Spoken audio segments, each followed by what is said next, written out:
Srimad Bhagavatam, Canto 9, Chapter 9, Text 47, Translation and Commentary by His Language, Srila A.C. Bhaktivedanta Swami Prabhupada, founder Acharya of the Krishna Conscious Movement ISKCON. This is spoken by Maharaj Khatvanga, a great devotee of the Lord. Therefore, I shall now give up my attachment for things created by the external energy of the Supreme Personality of Godhead. I should engage in thought of the Lord and should thus surrender unto Him. This material creation, having been created by the external energy of the Lord, is like an imaginary town visualized on a hill or in a forest. Every conditioned soul has a natural attraction and attachment for material things, but one must simply give up this attachment and surrender unto the Supreme Personality of Godhead. Purport: when passing through a mountainous region in an airplane, one may sometimes see a city in the sky with towers and palaces, or one may see similar things in a big forest. This is called Gandharvapura, a phantasmagoria. This entire world resembles such a phantasmagoria, and every materially situated person has attachment for it. But Khatvanga Maharaj, because of his advanced Krishna consciousness, was not interested in such things. Even though a devotee may engage in apparently materialistic activities, he knows his position very well. Nirbandha Krishna Sambandhe Yuktam Vairagyam Uchyate. If one engages all material things in relation with the loving service of the Lord, one is situated in Yukta Vairagya, proper renunciation. In this material world, nothing should be accepted for one's sense gratification. Everything should be accepted for the service of the Lord. This is the mentality of the spiritual world. Maharaj Khatvanga advises that one give up material attachment and surrender unto the Supreme Personality of Godhead. Thus one achieves success in life. This is pure Bhakti Yoga, which involves Vairagya Vidya, renunciation and knowledge. Vairagya Vidya Nija Bhakti Yoga Shikshatam Eka Purusha Paranaha Shri Krishna Chaitanya Sharira Dhari Vipam Buddhe Yastamaham Papadye. Let me surrender unto the Personality of Godhead, who has appeared now as Lord Sri Chaitanya Mahaprabhu. He is an ocean of all mercy and has come down to teach us material detachment, learning and devotional service to Himself. Sri Krishna Chaitanya Mahaprabhu inaugurated this movement of Vairagya Vidya, by which one detaches himself from material existence and engages in loving devotional service. The Krishna conscious movement of devotional service is the only process by which to counteract our false prestige in this material world. This verse is spoken by Maharaj Khatvanga. He was a great king on the earth, but he was called to fight on behalf of the demigods, which he did. Maybe you have to come over here so I can see you all. Then, after fighting for them for a long time, they asked him to take some benediction from them. So he said, well, I'd like to know how long I'm going to live. And they said, well, for a moment, not much longer. So then he immediately came down to the earth planet, to this planet, which is better for spiritual realization, and fixed his mind on the Supreme Personality of Godhead and achieved the perfection of life. Realizing that everything that he'd done throughout his life up till then was, as is mentioned here, just like a fantasy, a phantasmagoria. So he was lucky. He had he got Krishna's mercy at the end of his life. He realized that everything he'd done up to then, being devoid of Krishna consciousness, was meaningless. Actually, not absolutely devoid of Krishna consciousness. He had some concept of Krishna consciousness. He must have been practicing at some point of time Krishna consciousness, especially having come in the dynasty of Anshuman. This chapter describes the dynasty of Anshuman. This whole dynasty is full of great saintly kings, so they must have been cultivating Krishna consciousness. But they were doing other things also. Being kings, they were diverted in various ways. They had other things to do: social affairs, political affairs, military affairs, family affairs. which all divert our attention away from the real necessity of human life, which is to understand Krishna. So, in the varnashram system, or the system of social organization that was prevalent in India, actually up until quite recently, although it wasn't going on in very good form, because the proper system is meant for everyone to perform their activities, but with Krishna consciousness, or at least religious life at some level, at the center of life. So anyway, Maharaj Khadvanga, he was brought up in a very pious, religious family. But nevertheless, he got so much distracted by fighting, because when you're fighting, unless one is very advanced in Krishna consciousness, it's not so easy to remember Krishna, because it's a very intense absorption. Krishna in Bhagavad Gita told Arjuna, Mamana smara yudhyacha, think of me as your first duty and fight also, which isn't easy, just like you may have experience. If you're doing some work, some job, especially if it's not connected with Krishna. What are you doing? Software development? So that requires a lot of concentration to do that. And especially you're not working directly for Krishna. And Krishna's not directly standing in front of you, or behind you actually, as he was with Arjuna. But Arjuna was quite conscious of his chariot driver, who was Krishna. The fighter on the chariot, he's well aware of his chariot driver, because it's an intimate connection in a battle. There's all how to turn the chariot in such a way, drive it forward in such a way that it's conducive for the fighting, conducive for the defense of the chariot fighter. So there's an intimate connection. So you could say, well, it wasn't so difficult for Arjuna to think of Krishna, because Krishna was right there with him. So that's true, but nevertheless Krishna has instructed Arjuna, and through Arjuna to the whole world, that we should think of him, Krishna, and fight.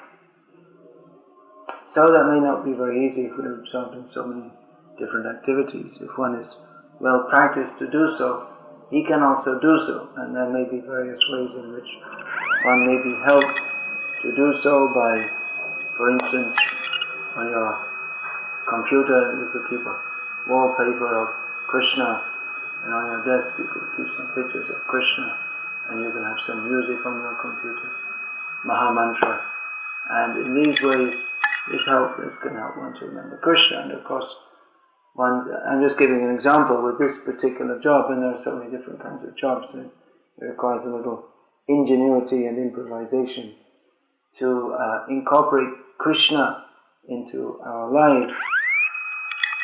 And alongside of this, one should, as much as possible, try to cultivate very good sadhana, or spiritual practices. For instance, during one's lunch break, if they give you a lunch break, did they give you a lunch break? Yes, I know, because in India they flog the people who are doing, especially when they're on projects. It's like there's no lunch break, you just chew on something while you go on with your work. So during your lunch break you could have a japa break also, chant Hare Krishna, or read something from Bhagavad Gita as it is. But nevertheless, it is to be admitted that the pressure of work, and the very nature of work, and the fact that we may be working with people who are not Krishna conscious, and the whole thrust of life in the material world is such that it tends towards us forgetting Krishna, or not very prominently remembering Krishna. So the varnashram system is set up that after performing one's work, which is necessary, particularly for people in family life, it's not necessary for brahmacharis and vanaprasthas and sannyasis to engage in activities which are meant for family maintenance, because they don't have family. So they're detached from that.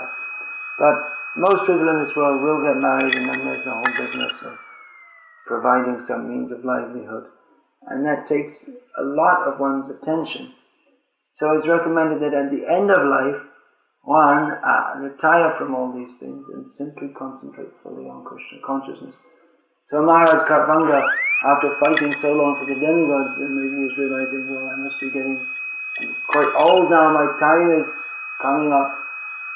So he asked how much more time he had to live, and on the basis of that, he would decide what to do next. So he was told, you will only live for one muhurta, which Prabhupada has translated as a moment, which is a short period of time. Actually, muhurta, it can mean just a moment, and it can also mean about 48 minutes. But anyway, it's not very long if we call it out and say, well, you're going to die in 48 minutes. So there isn't much time to think about it. Parikshit Maharaj, who's hearing this narration from Shukadeva Goswami, he was given 7 days warning that in 7 days' time you're going to die. So that's some time for preparation. And he was fortunate enough to get the association of Shukadeva Goswami, and determined enough that in 7 days and 7 nights he didn't eat anything, he didn't drink even one drop of water, he didn't sleep for one moment, but he simply heard the nectarian pastimes of Krishna in the Srimad Bhagavatam, and in this way he attained the topmost goal of life. However, Maharaj Krsna, he didn't even have that much time. He didn't even have 7 days and nights. He had, maximum here, 48 minutes to prepare for death. That night, you can just imagine someone comes up and says, well, we're going to finish you off in 48 minutes, maybe finish, so do whatever you like in the meantime, but you're not going to live any more time than that. So we'd probably get all wobbly kneed and wow, what to do and this and that. But because Maharaj Krsna, he had the spirit of pure devotion, he knew what to do. He went to a suitable place and engaged his mind fully on Krishna, the Supreme Personality of Godhead. So his mind, that shows that his mind was actually very steadily fixed on Krishna, despite fighting. His intent or his purpose of life was to become Krishna conscious, even though he was engaged in so many ghastly activities of fighting that's sometimes described in Srimad Bhagavatam, how the fights are going on. It's described that they're like rivers of blood with elephants, maybe or dismembered elephants floating in them, and heads and legs and arms and torsos floating in this river. So it sounds rather ghastly, and Prabhupada comments that this scene, he was describing one particular scene of such a battle, and this scene seems rather ghastly, especially to squeamish persons, but I can't remember exactly the word that Prabhupada used, cowardly maybe persons. But heroes, they will take great pleasure in hearing it. So heroically minded persons, they actually like to fight, and they take pleasure in that.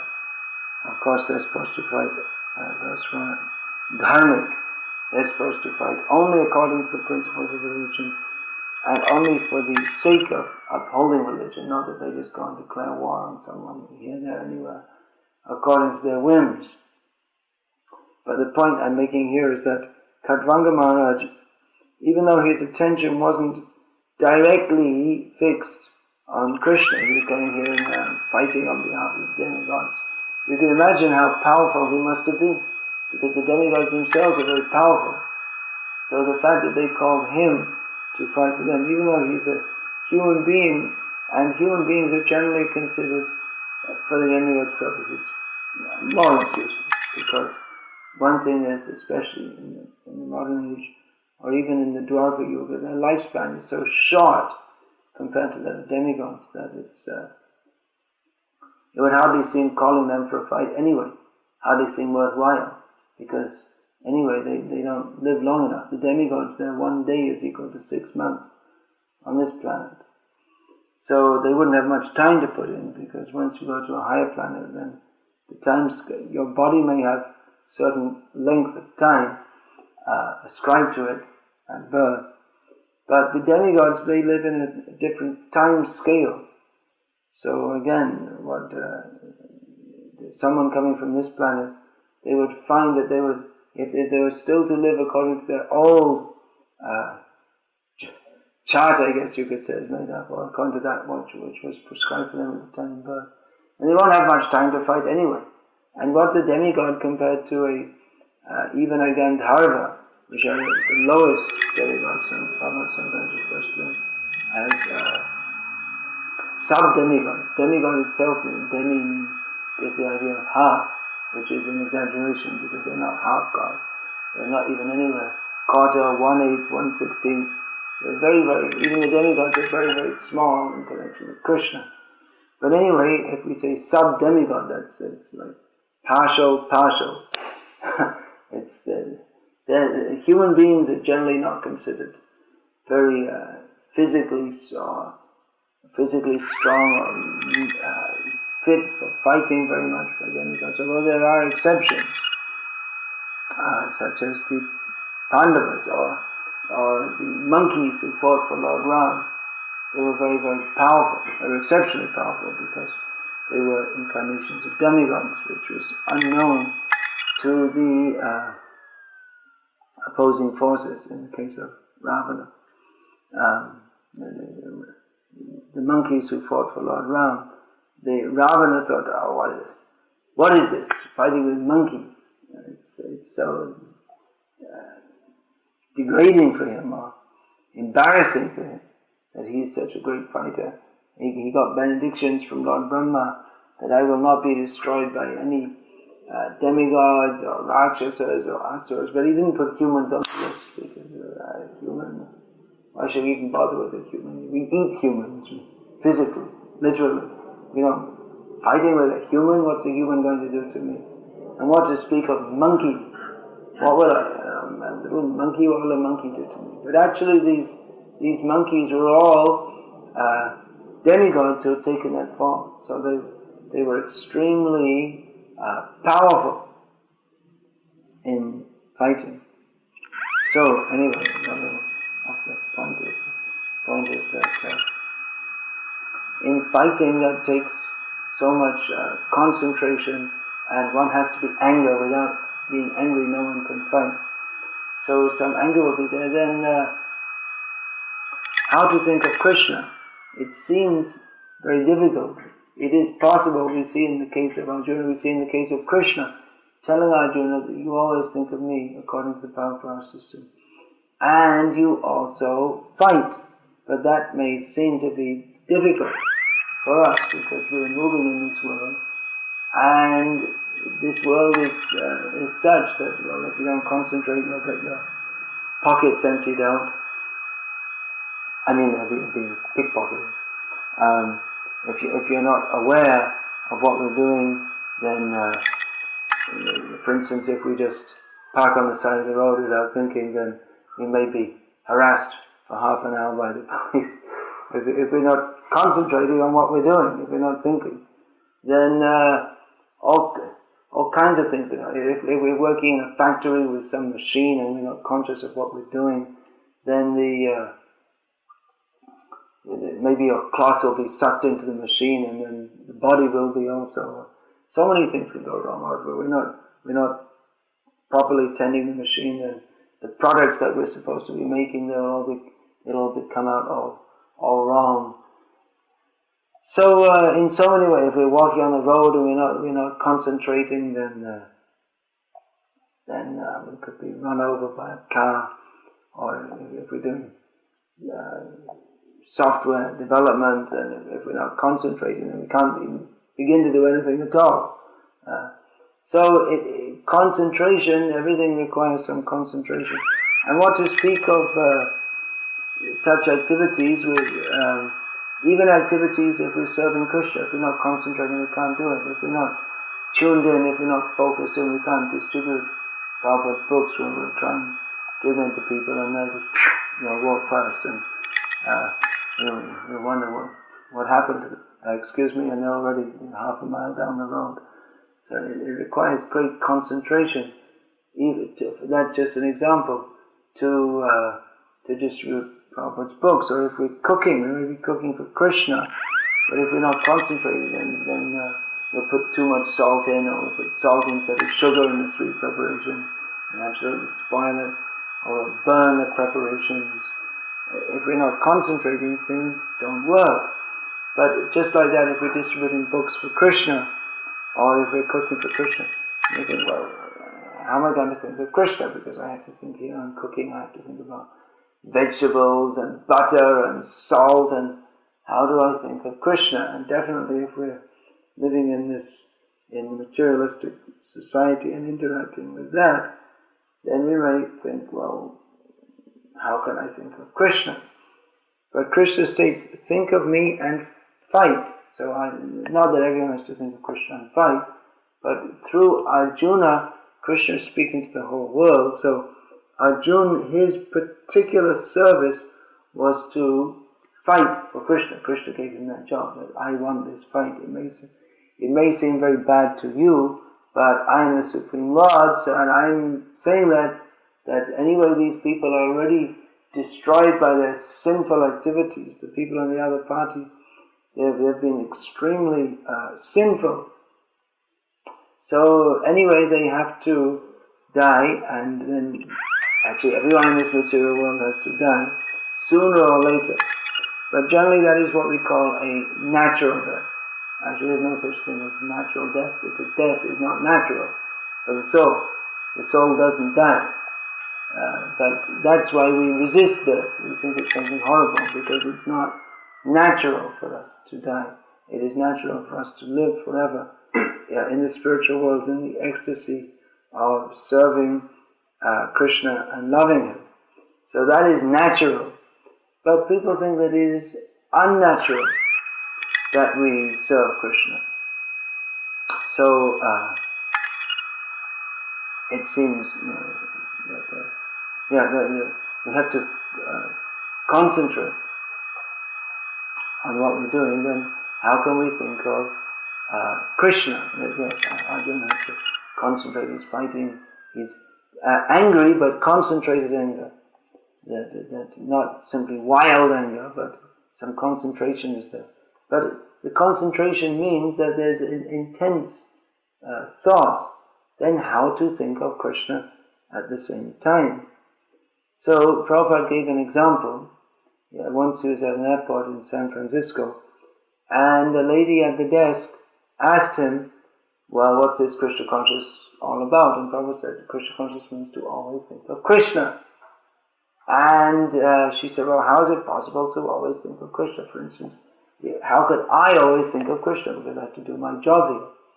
So Prabhupada gave an example. He said that, well, it's just like you're doing your job, but you're always conscious of your appearance. Generally, ladies are more than men.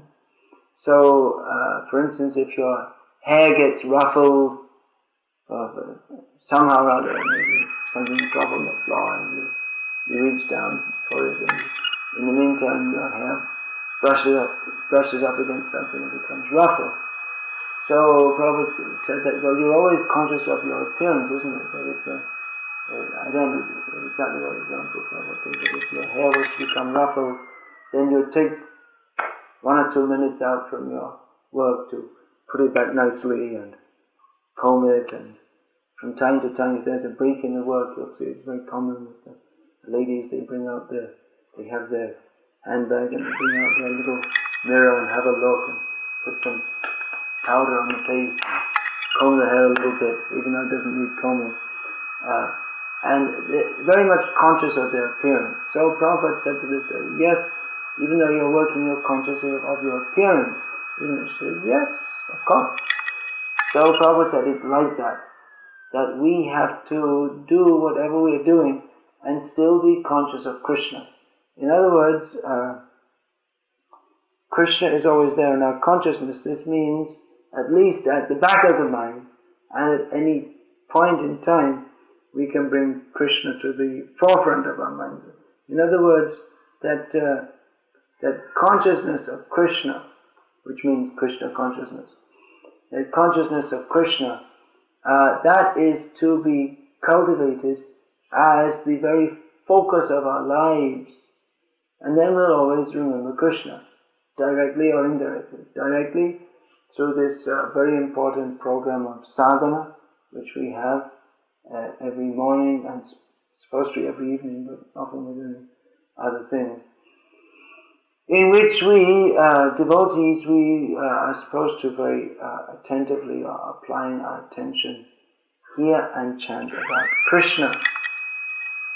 And then we may be at work, or we may be distributing books for Krishna. Whatever we are doing, the direct consciousness of Krishna may not be there as it is when we're hearing Bhagavatam class, for instance, or when we're chanting Hare Krishna, then we're directly in contact with Krishna. However, that coming in contact with Krishna by intensive hearing and chanting throughout the day, that will help us to keep fixed on what we are supposed to be doing here.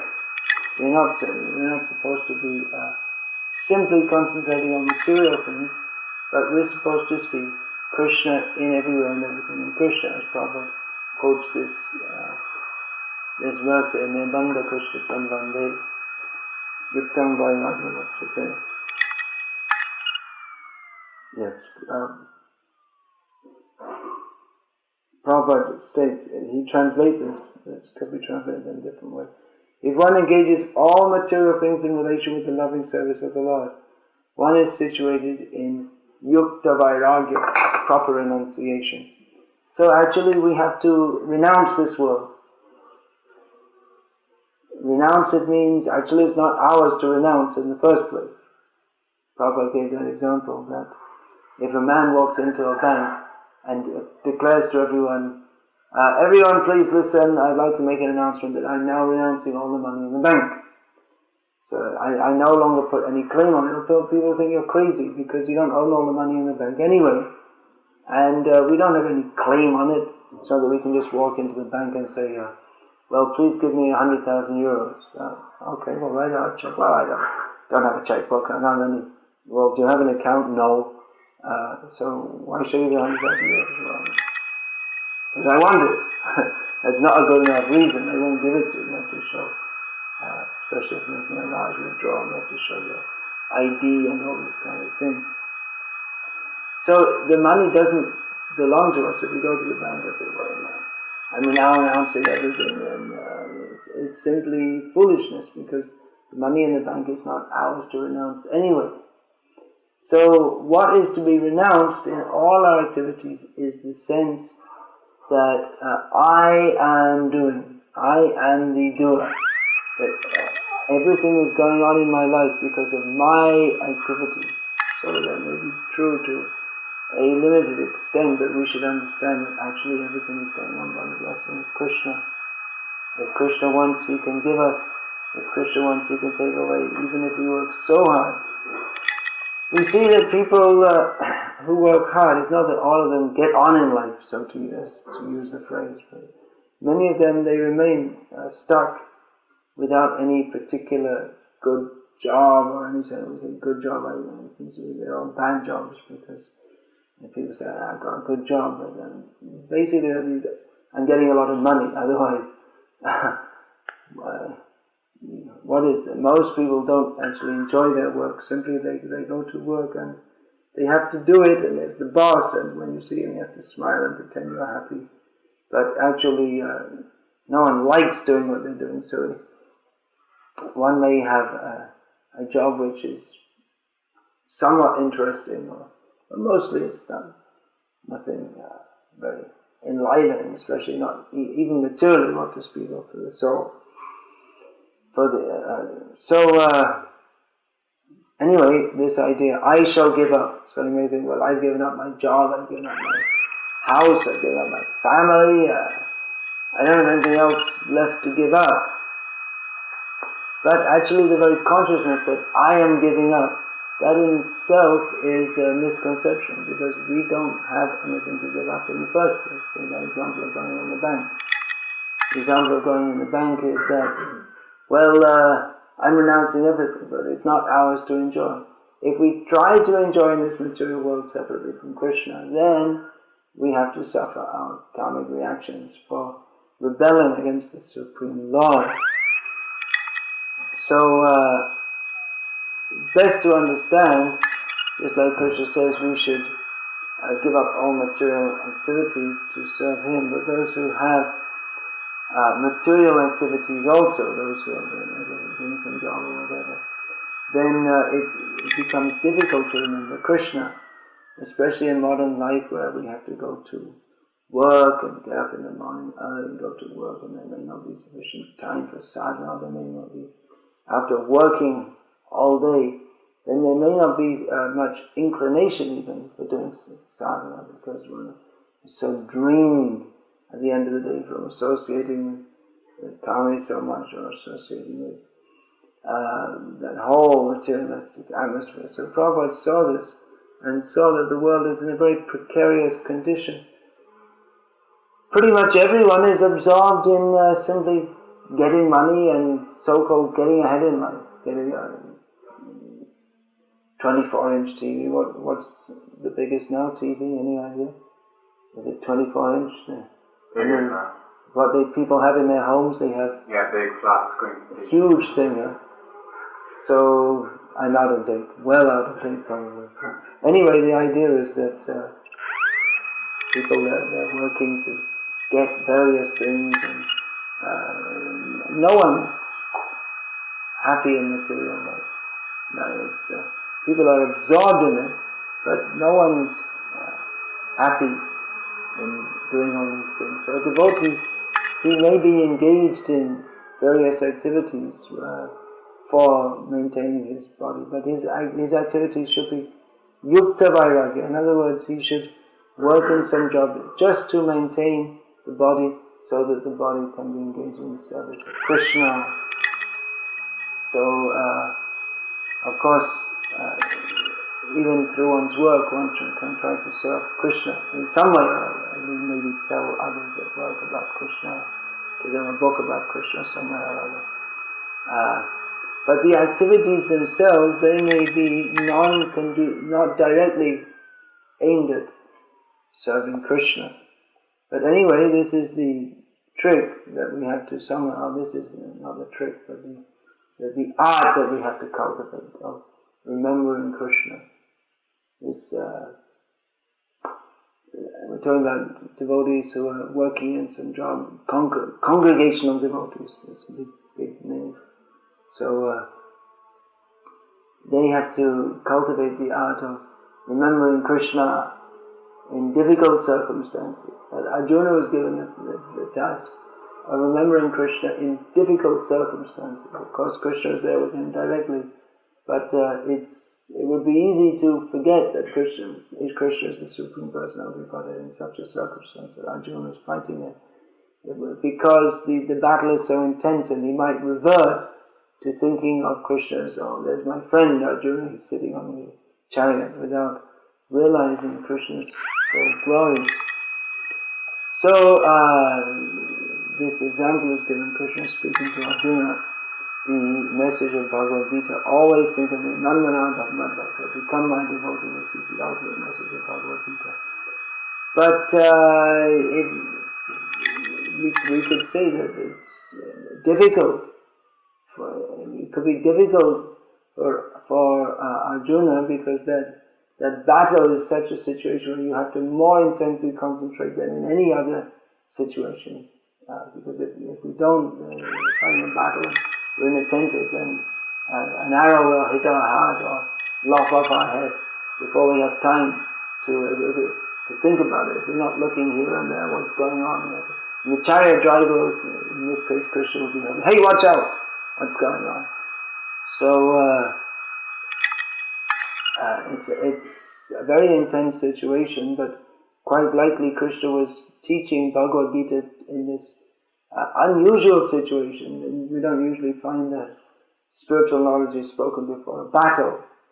But quite likely Krishna is teaching us through this example of Arjuna that if Arjuna can can remember Krishna, even in the midst of such a very difficult situation, then we should be able to do so in other situations. We're not called upon by Krishna to fight. That is a common misconception, that the Bhagavad Gita is encouraging war. It's not so, but it's giving the example that even in such a situation, one has to remember Krishna. So we may not be put in such a difficult situation as Arjuna. We don't know, but it's not very likely. We're not likely even to get in such an intense or undesirable situation as he did, or an intense situation in which one is forced to fight with others, and especially with persons who are very dear to him. So it was a great test for Arjuna, that how he could accept Krishna's words and go ahead and fight in the battle, because he was reluctant to fight, but he became surcharged with enthusiasm again when he heard that Krishna, he wants me to fight, and he's given me very good reasons to fight, even though I don't want to. So Arjuna was able to remember Krishna in his fighting place, or his battle array.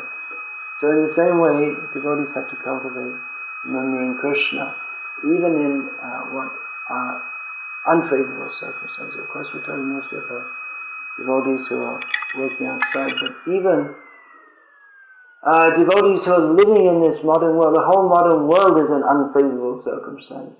Of course, we know that Kali Yuga is very glorious, and anyone who comes here and chants Hare Krishna, they can become purified and go back to Krishna. But basically the whole material world is one big inauspicious situation. We have astrology and we find out what is the auspicious time for doing this and what is the auspicious time for doing that. So when we say auspicious, it all means, it's all relative. It's all relative, because there's nothing genuinely or intrinsically auspicious in this material world.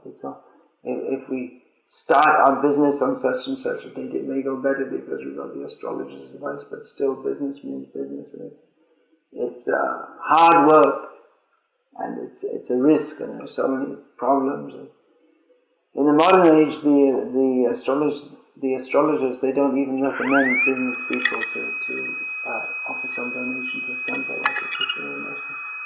They mostly say that they themselves take money. So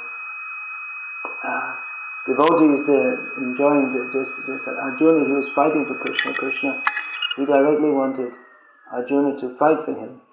So devotees, it may be a little difficult to relate, but I'm not fighting directly on Krishna's order. I'm working for some boss I don't even know who lives in Sweden, or something like that. Mostly nowadays people, more and more, they're working for big corporations, and they don't even know who they're working for. They don't know who their boss is, and they don't even know his name. It's such a big company. Someone situated one company, and here we are in this branch office in this country, and we may know the name of our local supervisor, but it's very impersonal. People are cut off away from who are they working for, and he doesn't have any feelings for the people who are working for him, because he has so many people working for him. How many people can you reciprocate with? And anyway, he just wants to employ them so he can get some money out of them. And the whole thing, it's all aimed at selling more and more goods, and so he can get some money out of them. So, Vifale Sevino Kripana Durajana Chapala Shubalabalagi, this is the condition of material life. Uselessly working to serve some miserly worker. And why am I working? To get some money for eating, sleeping, and defending, and ultimately for sense gratification. If I get any extra money, then that will be used for simply indulging the senses.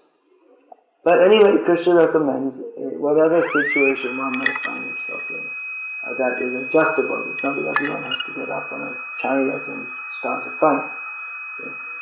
But everyone is recommended to remember Krishna. Even if we're not working directly for Krishna, we can Krishnaize that work by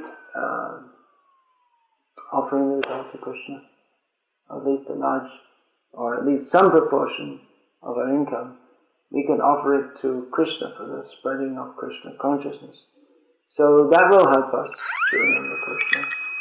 And like I said, we can, in the middle of our work, we can chant a little or read a little, and we can keep strong sadhana. So that strong sadhana before and after, or at least before, early in the morning before working, we can perform activities which help us to remember Krishna. But also, that is recommended, we should bear in mind that we are not simply meant to live in this world. We're not supposed to stay here forever. People call Hare Krishna devotees, when they understand our philosophy a little bit, they say, oh, you're just escaping from modern life, you're just escapers. And actually that's the fact. We are trying to escape from not only modern life, but from life that we've been living in this material world for millions of years. That is intelligent, to want to escape from this material world. So if someone accuses us of being escapers, we say, yes, why should we want to stay here any longer? So the devotee, his life is focused on Krishna, whatever circumstance he may find himself in. He finds out the ways and means to remember Krishna by all means possible, as much as possible. The ways and means, when I say find out, it's not very difficult to do so. It's not very difficult to remember Krishna, but it takes some practice, especially that sadhana. Of course, this morning we're a little disturbed because in our sadhana, because we didn't rise very, I don't know all of you, but I didn't rise very early. And that may be sometimes due to some late night preaching programs, and that may be. But in general, we should live as recommended to live a very balanced kind of life, yukta ahara viharasya. Not eating too much, sleeping too much, or simply trying to find out some comfortable position. But accepting some austerities or difficulties in life, even if we don't take on difficulties, then difficulties will surely come. By their very nature, this material world is full of miseries. So even if we don't go out looking for miseries, then miseries will come to us. But instead of becoming disturbed by them, the devotee retains equilibrium of mind and things. Well, it's said by Krishna. And in this way, by always remembering Krishna, always thinking of Krishna, or at least making the endeavor to think of Krishna, Krishna who is within our hearts, He will reciprocate with us. He will help us to remember Him, as Maharaj Khatganga did. Actually, we can say very lucky, because he had time. He was given just approximately 28 minutes or something like that. And he had time to fix his mind on Krishna. But we don't know, because, as sure as that, generally devotees are protected. That my devotees are never vanquished. But that doesn't mean that they can't be injured in some, for instance, in some factory accident or car accident, or cannot even be killed. And there are so many instances of that. The devotees overly confident, thinking that, well, Krishna is there, He'll protect me, so it doesn't matter whether I look to see whether anyone's coming before I cross the road. So, actually, quite a few devotees have done driving fast, too fast, and then falling asleep at the wheel and all this kind of thing. So devotees can pass away very quickly without any preparation. They may say to Lord Yama, to Yamaraj, well, why didn't you give me at least 5 minutes? I could chant a round or two if I had passed away. But there's no guarantee. There's no guarantee what will happen. even trust no future, however bright. We may think, I'll do this and I'll do that.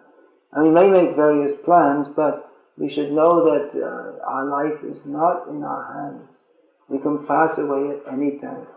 Therefore, we should be prepared to do what is ever necessary to remember Krishna, both in the immediate term and the long term. Immediately we should remember Krishna by chanting his holy names, preaching Krishna consciousness to others, taking only Krishna prasadam, and so on.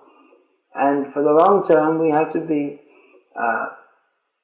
cultivate the consciousness of being ready to remember, not only being remembered to, but actually remembering Krishna by following the process of Krishna Bhakti Sadhana, which is very powerful for helping us to fix our minds on Krishna.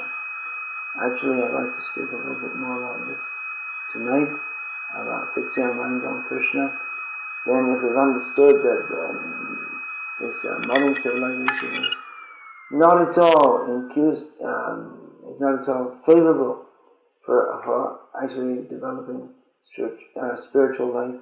So it's better to develop that which can be developed in any age, but is actually in some ways easier to attain in this Kali Yuga than in other ages, because the same knowledge that Krishna is revealing generally over many, many lifetimes. Krishna has come again as Sri Krishna Chaitanya Mahaprabhu with his associates, and he is making Krishna consciousness widely available to everyone through the simple principle of chanting the holy names, Hare Krishna, Krishna Krishna, Hare Hare, Hare Rama, Rama Rama, Hare Hare. He's making it easily available, and there's no difficult austerities to undergo. One simply has to accept that my life is meant for serving Krishna, and there's no other actual purpose. Of course, we may say, well, I have to do this and I have to do that in the material world. And due to, again, family, social, maybe even political obligations, we have to say and do so many different things. But we should know that although we're caught in this phantasmagoria, Prabhupada says, we're caught in this phantasmagoria, but there's no need actually to get involved in all that. There's no direct need. We feel a need. Prabhupada even in at least one place writes that the basic necessities for human beings are eating, sleeping, shelter and sex. That every living being in this world, they think they require that. Although it's not 100% necessary, but for most people it seems like about 99%. So one can live in this world, and we have so many things to do, but the main thing is to remember Krishna. So that should be the focal point of our lives. Even while eating, we have to remember Krishna. Even while sleeping, if we can cultivate that out, that's very good. Prabhupada recommended that we read about Krishna at night before taking rest, especially this Krishna book, so we can remember Krishna. So Krishna consciousness, yoga, karmasu koshala. That yoga, of which the topmost yoga is bhakti yoga, is the art. It's just like an art of performing activities. There's this bogus guru in India now who has these seminars called the Art of Living. And he basically teaches that, how not to be too tense, and it's like some modern New Age kind of thing. Nothing spiritual about it whatsoever. Maybe do some breathing exercises to relax and all this. But the real art of living is to live remembering Krishna. So we can see that Maharaj Khatvanga, he was a great devotee, that even though he was fighting, he was always thinking of Krishna. Maybe not directly, because fighting means that you have to really have to intensely concentrate. Otherwise you're finished.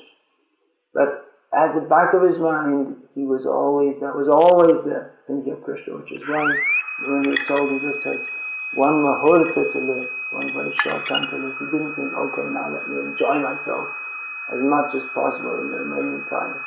And this bar here, I'll just break into it and take everything there.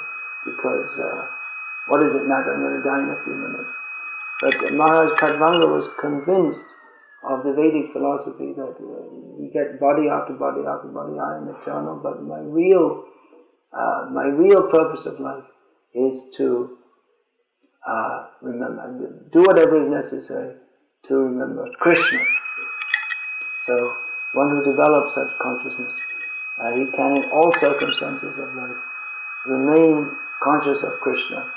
And because he has the habit of whenever there's any spare time, he chants Hare Krishna, he'll read some book about Krishna, because he has this habit of going always to Krishna, connecting with Krishna, then he can live in this world, use everything in this world in Krishna's service, that is Yukta Vairagya, and in this way develop consciousness of Krishna. Of course, the best consciousness of Krishna is when the consciousness is over-flooded with thoughts of Krishna. But then again, we see that Prabhupada, he was definitely a topmost pure devotee. He was always intimately thinking of Krishna, but at the same time he was fully engaged in the activities of the Krishna consciousness movement. So there's an example of Srila Prabhupada. He was definitely always absorbed in thinking of Lord Sri Krishna, the Supreme Personality of Godhead, but at the same time he was expert in acting in this world, legal matters, financial matters, and dealing with his disciple, their personal matters. But at the same time, he never forgot Krishna. So we should cultivate this art of always remembering Krishna. Prabhupada is mentioned here that is possible. That is possible to by cultivating that consciousness. Krishna consciousness, Prabhupada says, Krishna Anushilanam, it's a kind of cultivation, just like we cultivate vegetables in the garden, it's a kind of cultivation. So there's a little seed and it grows. So in the same way, this Bhakti Lata, this seed of devotion to Krishna, is like a Bhakti Lata, a creeper of devotion. We get the Bhakti Lata beach, the seed of that creeper. So we cultivate that by hearing and chanting about Krishna, by which we can always remember Krishna, or at least be conscious of Krishna. If not directly, then within our consciousness thoughts of Krishna will be there. So that when the hour comes, or when the time comes, you don't know when it will come.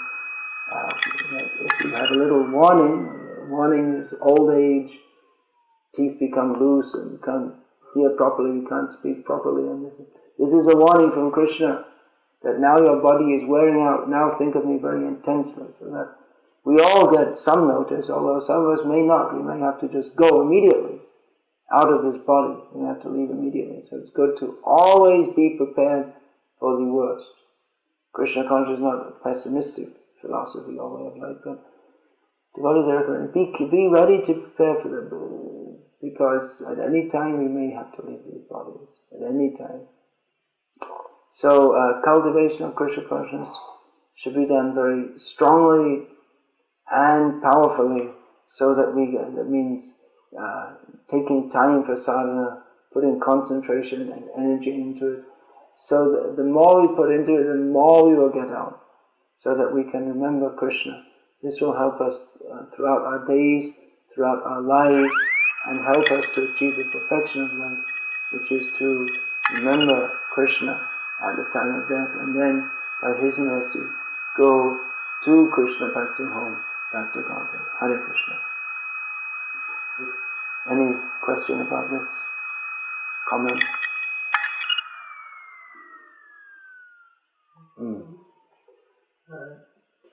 Would it be, if Sri Krishna answers that person is concentrating more on Krishna and is deviating from his work which he's supposed to do? Well, Krishna says, Mama Nusmara Yudhya Cha, and fighting, it requires concentration. So Krishna would not have approved if Arjuna in the fight had just gone into raptures of ecstasy, of blissful remembrance of Krishna. In the meantime, the whole war is lost. Krishna would not have approved that. So it's also stated by Rupa Goswami that one should not be neglectful in worldly dealings. There are two things actually. One should minimize worldly dealings. One should only deal with the material world as much as possible. That's one of Rupa Goswami's 64 items of devotional service that he gives. But the other one is that one should not involve with the material world any more than is necessary, because the purpose of life is to cultivate Krishna consciousness. But another injunction says that one should not be irresponsible in the matter of worldly duties. So if by the excuse or whatever I'm thinking of Krishna, therefore I'm not able to work properly, then well, you could do that. You could come and join the Krishna conscious movement. But directly, you already are a member, but fully and directly. But even then, in the Krishna conscious movement, they're saying, well, why you burnt all the chapatis? Well, I was thinking of Krishna. You weren't thinking of Krishna. Because if you were thinking of Krishna, you wouldn't burn the chapatis. You think how to cook them nicely for Krishna. So not serving properly in the name of remembering Krishna is not accepted.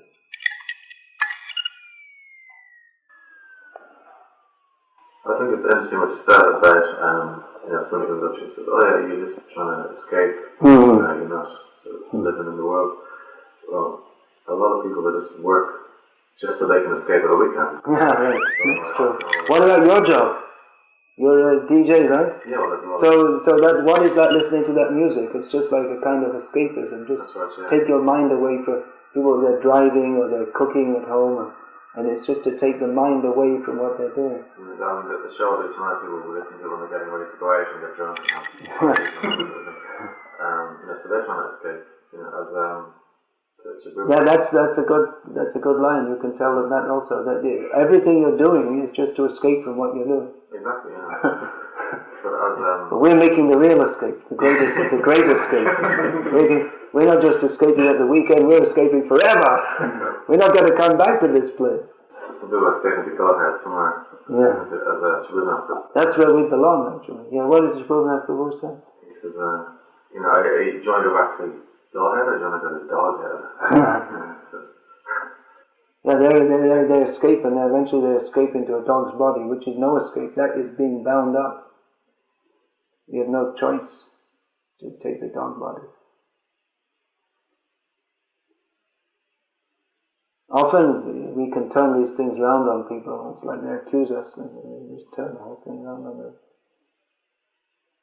Just like I was saying the other day that one mini-skirted reporter came up to Prabhupada, and it was quite cool, something like this maybe. It's described as a late summer day and it was quite cool. So she just had mini-skirt and just bare legs like that. So she asked Prabhupada in a challenging way, why do you have a bald head? And Prabhupada said, why do you have bald legs? He just turned it round on her. He said it's better to have a cool head and warm legs, because she was she was hotly attacking him. So Prabhupada said better have a cool head and warm legs. Baba was extra, and even she laughed, and then the whole thing